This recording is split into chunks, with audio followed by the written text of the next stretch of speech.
मैं आमंत्रित करना चाहता हूं बहुत विनम्र अनुरोध के साथ माननीय महामहिम जी को, कृपया आएं और अपने आशीर्वाद से हम सबको अनुग्रहित करें। माननीय महामहिम जी।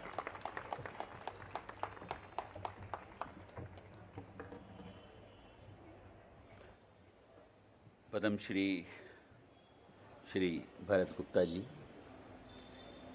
भारत के मुख्य postmaster general colonel Akhilesh Kumar Pandey ji, अकृत सचिव श्री रंजना चोपड़ा जी, अभिनेता राजपाल यादव जी, कार्यक्रम में उपस्थित रंगमंच से जुड़ी सारी हस्तियां, देवी और सज्जनों, सबसे पहले मैं इस ऐतिहासिक परिसर में आयोजित इस कार्यक्रम में मुझे आमंत्रित करने के लिए एनएसडी का बहुत बहुत धन्यवाद करता हूं।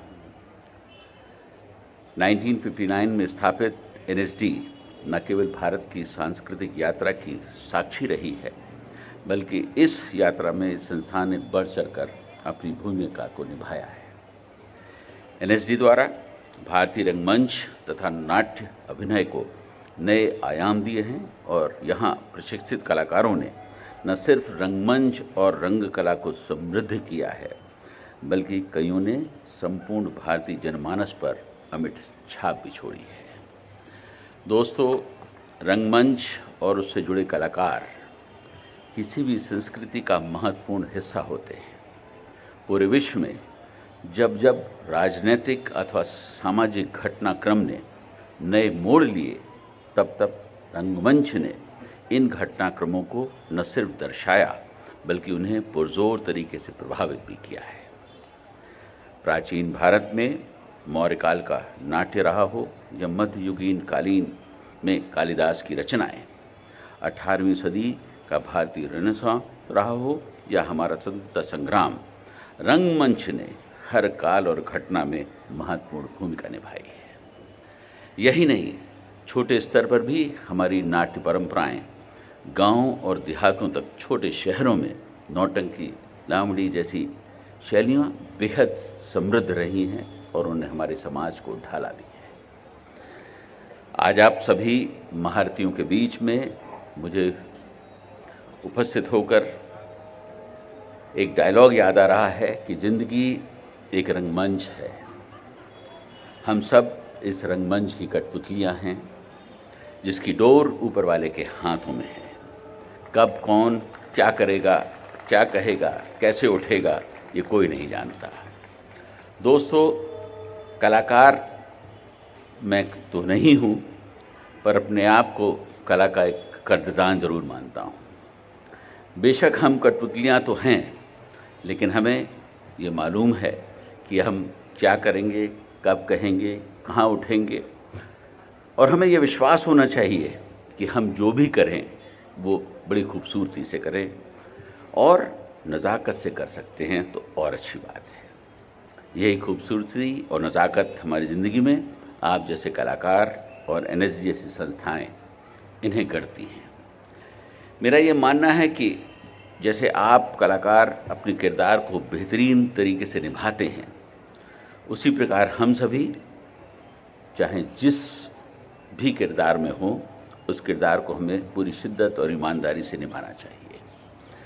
किसी ने बिल्कुल सही कहा है, आए हो निभाने जब किरदार ज़मीं पर, कुछ ऐसा कर चलो कि ज़माना मिसाल दे। दोस्तों, सिनेमा को समाज का आईना कहा जाता है और यह बिल्कुल सत्य भी है। दौर कोई भी रहा हो, सिनेमा और रंगमंच ने हमेशा लोगों के रियल लाइफ को पर्दे पर दिखाया है। हर दौर में एक्शन, रोमांस, कॉमेडी जैसी फिल्मों का बोलबाला रहा है, लेकिन इनके बीच भी वैसी फिल्में लोगों को हमेशा इम्प्रेस करती रहीं जिनमें ह्यूमन एंड मॉरल वैल्यूज़ को प्रधानता दी गई हो। हर दशक में थीम्स पर फिल्में बनी हैं और आज के समय में ह्यूमैनिटी और मॉरलिटी जैसे सब्जेक्ट्स रिलेवेंट हैं। फ़र्क इतना है कि आज loss of human and moral values ज़्यादा डोमिनेंट हैं। यहाँ मुझे दो पंक्तियाँ याद आती हैं। न्यूटन ने अगर गिरे हुए सेब की जगह गिरे हुए लोगों को देखा होता तो आज ग्रेविटी की जगह ह्यूमैनिटी की पढ़ाई हो रही होती है। देवियों और सज्जनों, दिल्ली में भी अभी कुछ दिन पहले वक्त ने करवट ली है। दिल्ली के लोगों ने एक नई सरकार चुनी है। चुनावी खींचतान के बीच पूरी दिल्ली मानो एक रंगमंच बन गई थी। हर किरदार बखूबी अपने डायलॉग्स पढ़ रहा था और एक्टिंग कर रहा था। कोई अपने किए पर पर्दा डाल रहा था तो कोई जन आकांक्षाओं की बात कर रहा था। लेकिन कभी कभी बहुत अच्छे एक्टर्स भी अपनी एक्टिंग के कारण लोगों को इम्प्रेस नहीं कर पाते हैं और पूरी फिल्म फ्लॉप हो जाती है।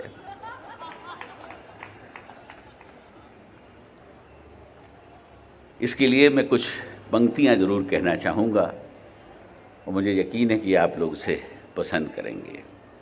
उसे भ्रम था कि वक्त की गर्द में सब मिट जाएगा।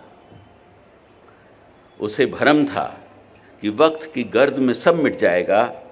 उसका छल दुनिया ने नहीं देखा तो छुप जाएगा। किसी बेबस के आंसुओं का हिसाब रखता है ऊपर वाला। रोने वाला भी अगर भूल जाए तो तू कहाँ बख्शा जाएगा। ठहर और देख तमाशा वक्त का, तेरे शीशे का महल बिखर कर चूर चूर हो जाएगा। दोस्तों, ऐसे समय में रंगमंच के आप सभी कलाकारों का रंगमंच अब पूरी दिल्ली है और इस रंगमंच पर आपका किरदार एक नागरिक वाला है, जिसे एक बेहतर, हरी भरी, सुंदर और साफ दिल्ली चाहिए। ये सब हासिल करने के लिए आप सबके प्रयास एक साधारण नागरिक जैसे होने चाहिए। आप हर किसी का एक छोटा प्रयास भी बड़ा बदलाव लाने में समर्थ है। एक कहावत है, जुगनुओं का साथ लेकर रात रोशन कीजिए, रास्ता सूरज का देखा तो सहर हो जाएगी। इस अवसर पर मेरी आपसे अपील है कि एक साधारण नागरिक के अपने किरदार को पूरी शिद्दत के साथ निभाएं और दिल्ली के रंगमंच को खूबसूरत तथा समृद्ध बनाने में अपनी बेहतरीन अदाकारी का परिचय दें। मेरा मानना है कि कोई भी किरदार या मंच छोटा या बड़ा नहीं होता। हर किरदार महत्वपूर्ण है और हर मंच किरदार को जीवंत रखने का एक अवसर देता है। मैंने अक्सर देखा है कि जो कलाकार थोड़े से बढ़ जाते हैं, बड़े हो जाते हैं, वो मंच के ऊपर भी टिप्पणी करते हैं कि ये मंच छोटा है, ये डायरेक्टर मेरे काबिल नहीं है, ये संगीतकार मेरे काबिल नहीं है। ये मैंने खुद देखा है। लेकिन जब ये बातें एक कलाकार के मन में बैठ जाती हैं तो मैं समझता हूँ कि शायद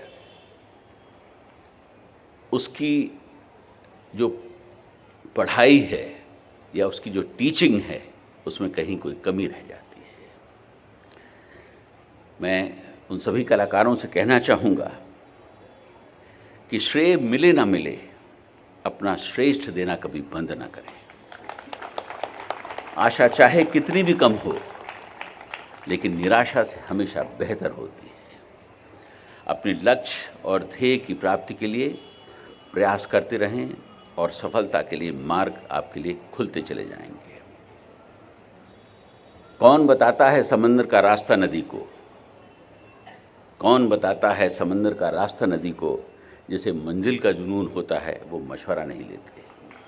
तो उस जज्बे के साथ जब आप इस मंच पर अपने को पेश करेंगे, मुझे यकीन है कि आपके सामने मंजिल हासिल हो जाएगी। आपकी इस यात्रा में कई बार उतार चढ़ाव आएंगे, कई बार आपके साधारण प्रयासों को सराहा जाएगा, आपको शोहरत मिलेगी, पर कई बार ऐसा भी होता है कि आपकी उम्दा प्रदर्शन के बावजूद भी आपको फेवरेबल रिजल्ट्स नहीं मिलते हैं। अपने प्रदर्शन के लिए अवार्ड्स पाना हर एक्टर का एक सपना होता है, लेकिन यह संभव कभी कभी नहीं होता कि हर एक को जो है अवार्ड भी मिले। ज़िंदगी की मिसाल अगर हम कहें तो एक लूडो से की जा सकती है, जहाँ चाह तो हर खिलाड़ी की होती है 6 पाने की, लेकिन अगर एक भी आता तो चाल तो चलनी पड़ती है। तो इसलिए जो हमारे मंच के कलाकार हैं वो अपनी पूरी शिद्दत से, पूरी मेहनत से, पूरी लगन से अपना 100% दें। कभी अवार्ड्स मिलते हैं, कभी नहीं मिलते हैं, उससे कभी निराश नहीं होना चाहिए। मैं आपको ये भी बताना चाहता हूँ कि पिछले 2 सालों में दिल्ली में बहुत सारे अनेक उद्यान, हेरिटेज साइट्स को विकसित किया गया है।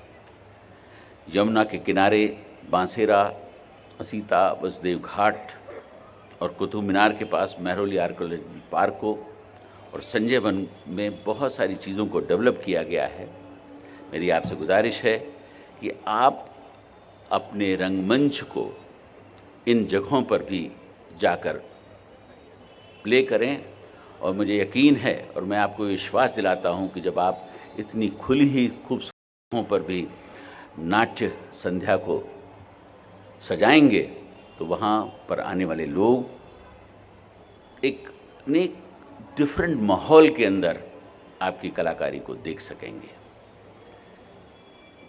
मैं इन्हीं शब्दों के साथ एक बार फिर आप सबका बहुत बहुत धन्यवाद करता हूँ कि आपने मुझे यहाँ बुलाया। मेरी इच्छा तो थी कि मैं थोड़ा समय और गुजारूं और आज मुझे भी इस मंच पर आने का आपने मौका दे दिया जहाँ पर बहुत बड़े बड़े कलाकार बैठे हुए हैं। हालांकि मेरा तो रोल बहुत डिफरेंट है, लेकिन जैसा मैंने कहा कि दुनिया एक रंगमंच है और यहाँ हर आदमी अपना अपना किरदार निभा रहा है और उसकी डोर ऊपर वाले के हाथ में है।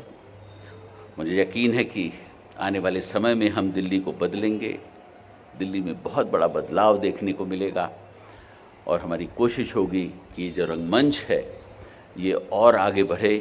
और मैं इस मंच से आपको ये विश्वास दिलाना चाहता हूँ कि मेरे लायक कभी भी कोई भी अगर ज़रूरत है तो मेरा ऑफिस हमेशा आपके लिए हाजिर है। मैं इसे प्रमोट करने में हर वक्त आपके साथ हूँ। बहुत बहुत धन्यवाद।